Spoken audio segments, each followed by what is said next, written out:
Coming up on Network Africa, some 500 African migrants reached Europe by crossing the border fence separating Morocco from the Spanish enclave of Ceuta.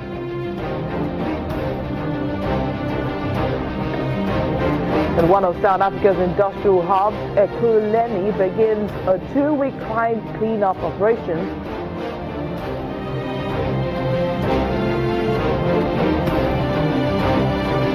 Plus, a severe drought in Kenya drives the country's pastoralists into Uganda.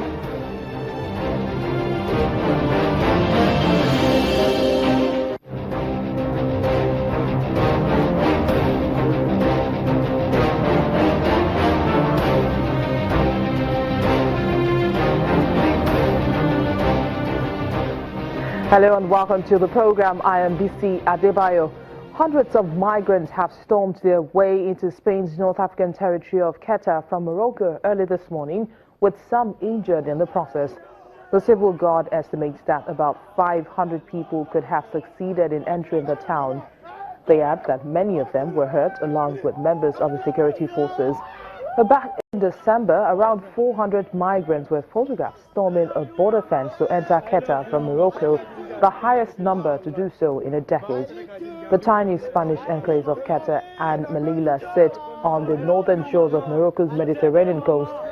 Together, they form the European Union's only land borders with Africa. Tropical storm Cyclone Dineo has killed at least 7 people and affected 130,000 others across southern Mozambique. The country's natural disaster agency says that more than 20,000 homes were destroyed by winds and very strong rain, and the search for survivors is ongoing. Dineo's impact was greatest in Inhambane, an area popular with tourists on Mozambique's southeast coast. The Dineo has now been downgraded to a tropical depression and is heading towards South Africa. Now to happenings here in Nigeria. The Borno State National Emergency Management Agency says 7 suicide bombers have been killed during an attempted attack along Maiduguri-Mafa Road in the state on Thursday night.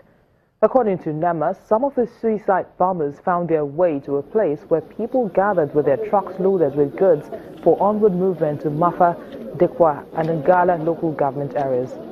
7 members of the civilian joint task force sustained injuries and were taken to the University of Maiduguri Teaching Hospital for treatment.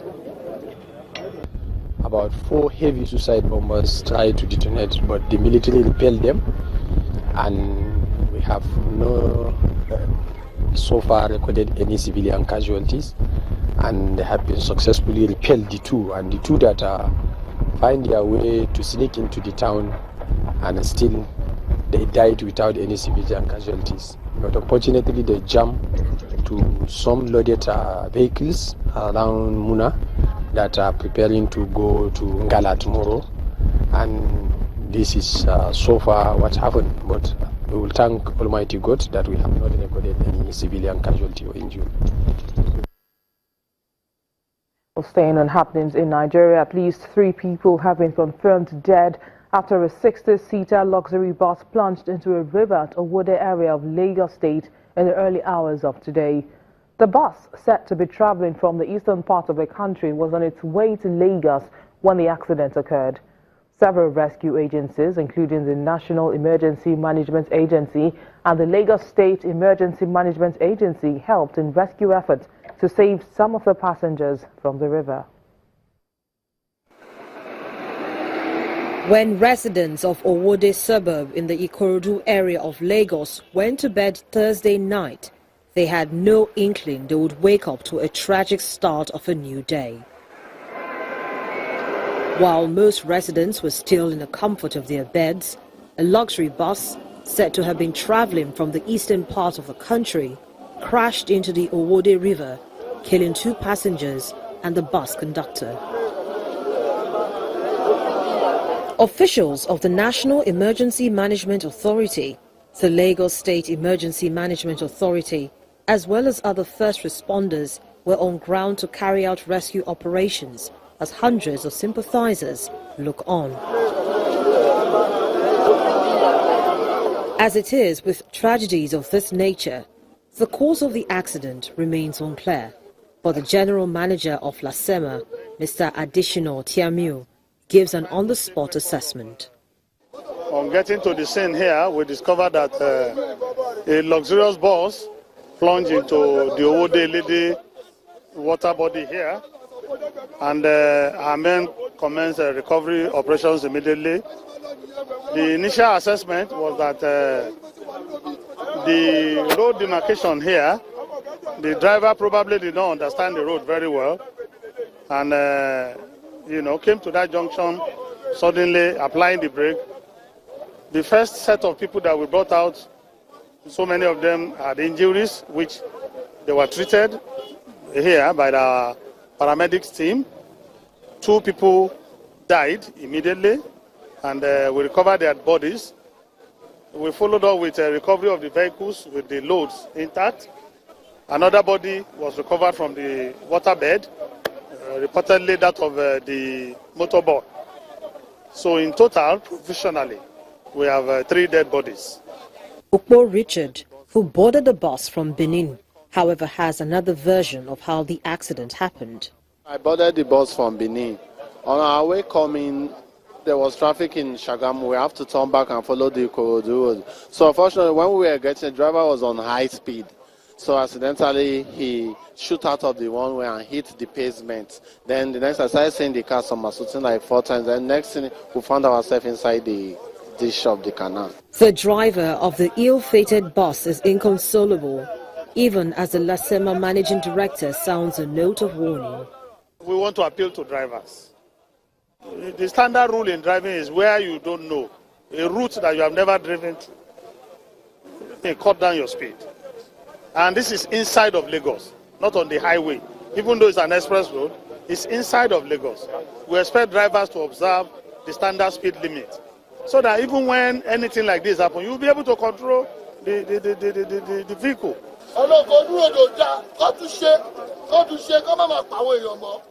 The expectations here is that relevant agencies of government would not only unravel the cause of the accident, but would put in place measures that would prevent same from happening in future.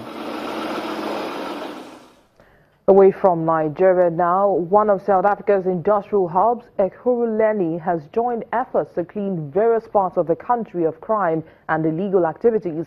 The mayor of the municipality, Mwanzile Masina, led a clean-up campaign in the Kempton Park, a business district. Sniffer dogs and policemen were at the mayor's train as the houses and businesses were searched for drugs and others likely illegal finds. Our South African Bureau Chief, Betty Debia, reports. On sighting the mayor's train, some people fled. Why are you running? No, when I saw what makes you make a U-turn? No, I just respect you guys because the way you block.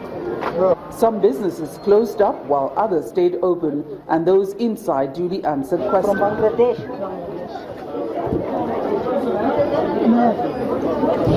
Yeah, come the bed.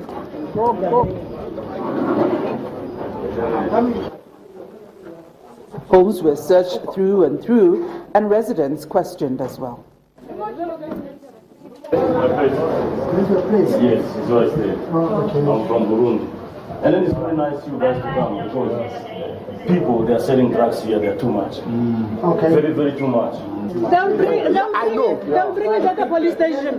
So lock him up. Yeah, why is that? Don't bring the papers to the station. Yeah. Why is that? Lock him up. He's running away, this guy. The mayor of Ekurhuleni Metropolitan Municipality, Mzwandile Masina, insists that the mission is not to find undocumented foreign nationals or a witch hunt on any particular nationality. What we are against is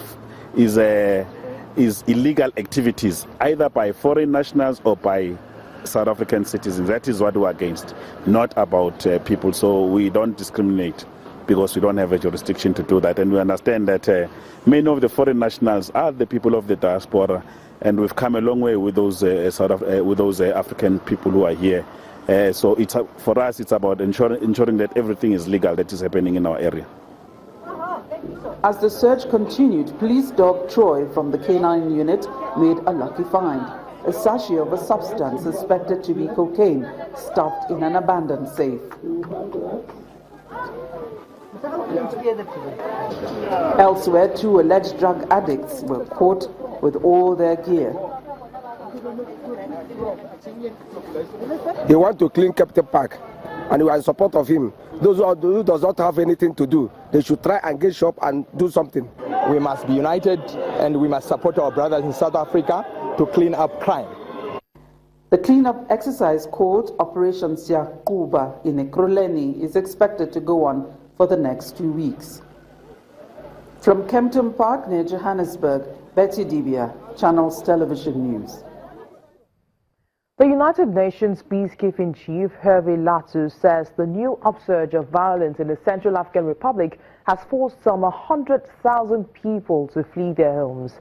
While addressing the UN Security Council, Mr. Latsou warned that more than half of the population are in need of humanitarian assistance. Despite the improving security situation in Bangui, capital of the Central African Republic, security concerns remain in other parts of the country, underlining the need for continued international attention. The top UN official for peacekeeping, Hervé Latsou, says that clashes between the Popular Front for the Renaissance of Central African Republic and the Union for Peace in Central African Republic fighters in the country's central region had assumed ethnic overtones, and that this is particularly worrying. In Bangui, we can say it is relatively calm. By contrast, violence connected to migratory herding in the northwest of the country continues. Generally, these are peaceful movements of millions of cattle escorted by its shepherds. Nevertheless, there is a problem of clashes between ex-Seleka or the Renaissance of Central African Republic, the Union for Peace in Central African Republic, and this continues to threaten the central region. The UN envoy added that the two groups were outside an ongoing dialogue established by the country's president, Faustin Todera, with other armed groups, which is making progress in such areas as disarmament, demobilization, and reintegration. The FPRC is the largest group within a mostly Muslim rebellion formerly known as Seleka, which ousted then-President Francois Bozize in 2013. Months of reprisal killings at the time between Muslim and Christians ensued, resulting in thousands of deaths until elections last year ushered in relative calm. Despite multiple attempts to promote dialogue and disarmament between fighters in the aftermath of last year's polls, flare-ups in the former French colony are common. Since November, FPRC fighters have launched attacks on the mostly Fulani Union for Peace in Central Africa around Bambari, killing dozens and displacing around 20,000 people. The humanitarian situation continues to worsen, and the violence in provinces is contributing to this. We have 2.2 million people, or more than half of the population, affected to a different degree by nutrition problems, which is the highest per capita case in the world. The recent events have displaced 100,000 new people. The UN estimates that nearly $400 million is needed to fund Central African Republic's 2017 humanitarian response plan and provide aid to 1.6 million people per year. Some 400,000 people have been internally displaced, and nearly 500,000 others have fled to neighboring countries like Chad, Cameroon, and the Democratic Republic of Congo.